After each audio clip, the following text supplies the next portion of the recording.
Minerals. Minerals are another very important essential class of nutrients that we must take in. Okay? Most people don't know enough about minerals. Minerals are vital catalysts in all the biological actions that are going on in your body. They help the signaling processes. They help the enzyme processes.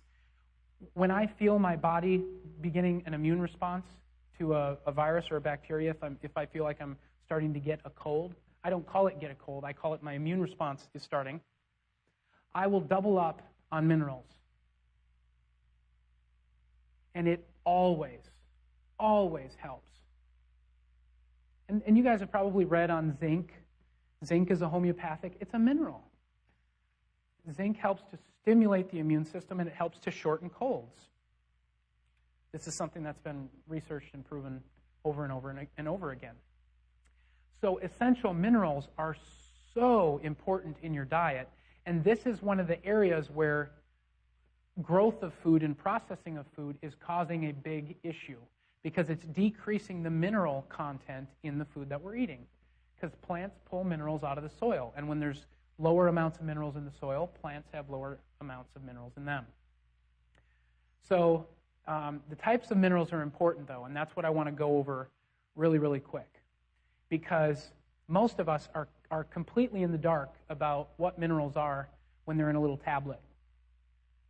And you need to know which minerals are the most bioavailable and the ones that are going to get where they need to be in your body.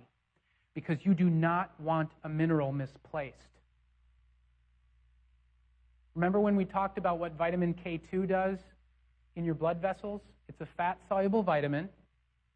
And without vitamin K2, calcium and other minerals get misplaced into soft tissue, into artery walls, into muscle. Guess what happens when a mineral gets put into an artery wall? It stiffens. That's what we call atherosclerosis. We have testing for that now, where they test if your vessels are flexible anymore, because it's a sign of your health and your ability to live longer. If your blood vessels are becoming inflexible, you have problems coming. Your blood pressure is going to be raised, and you're going to have issues. So eating the right kind of mineral and making sure that your mineral, if you're supplementing it, is in the right form is wildly important. First and foremost, most of the mineral in supplement bottles on store shelves today are of the class we call elemental minerals. Okay? So elemental minerals they look like a mirror image of the mineral found in nature, but they're created in a lab.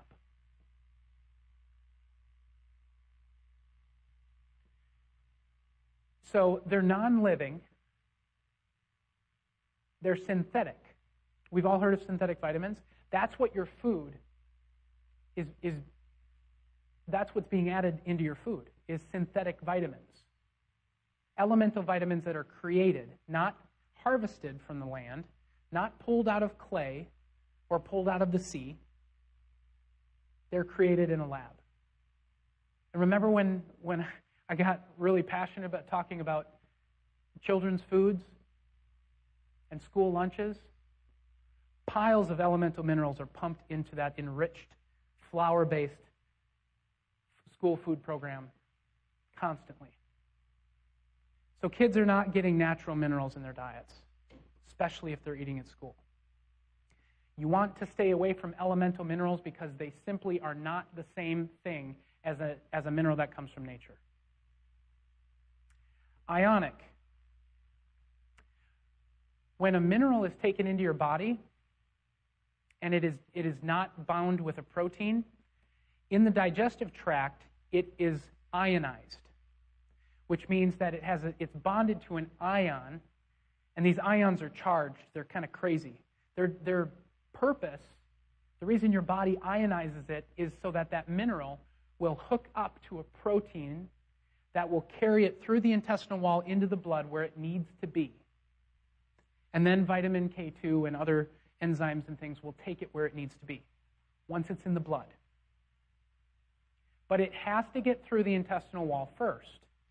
And ionic minerals have this ion bond, and the issue with it is that if you think of an ion bond and it's charged, it's kind of like the Tasmanian devil, if you've ever seen that.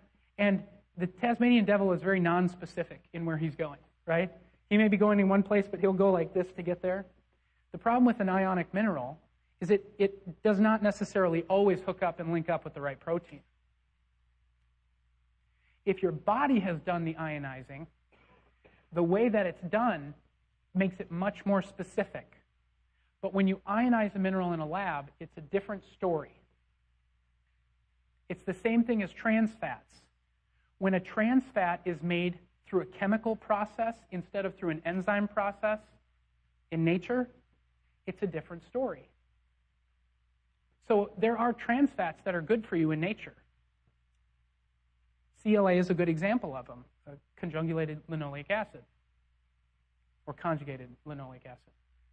That is a trans fat, but it's a cis trans fat, which means the hydrogen bond is on the same side. When you make a trans fat chemically, the hydrogen bond is twisted, and they're on opposite sides of each other, which makes it damaging to your body. Ionic minerals are the same thing. When you ionize a mineral in the body, when the stomach does it, different story than when it's done in a lab. So, not recommending the intake of ionized minerals. 3, colloidal minerals they've been an old school mineral for a long time.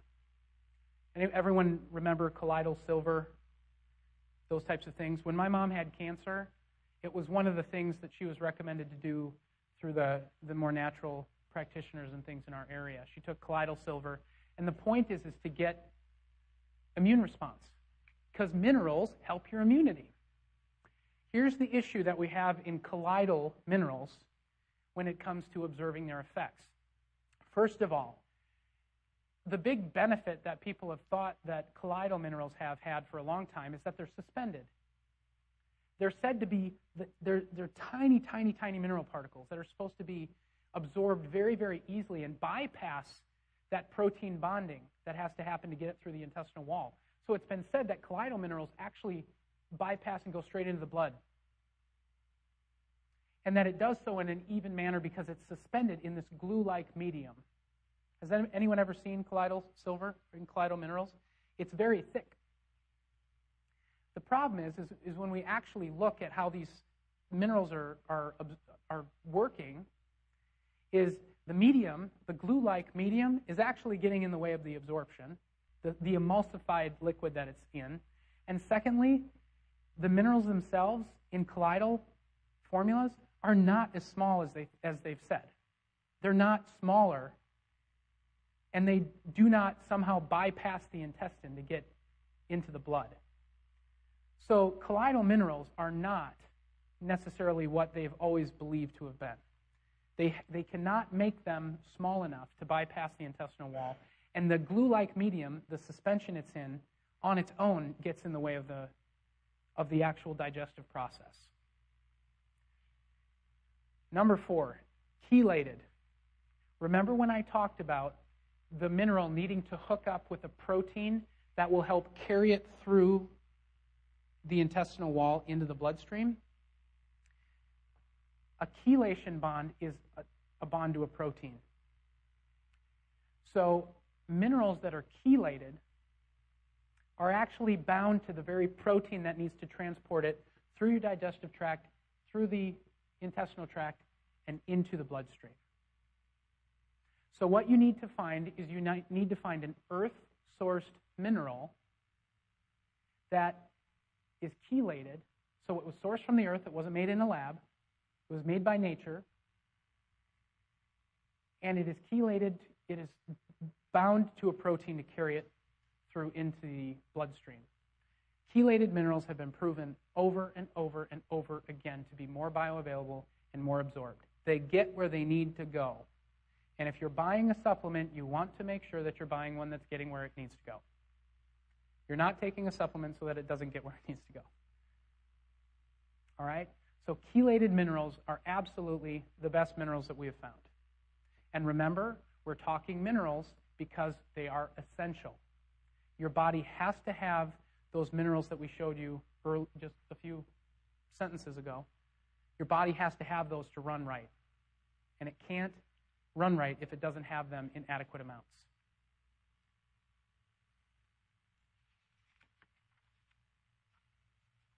Is this all making sense? I know it's kind of technical, but we're into supplements, and it's not whole food. Whole food's kind of easy because it's all in one package. We're actually talking about making the decisions about what we're breaking down and taking as supplements go. So, as I said before, due to their bioavailability, chelated minerals are absolutely what we recommend. It's what I take for a supplement as well.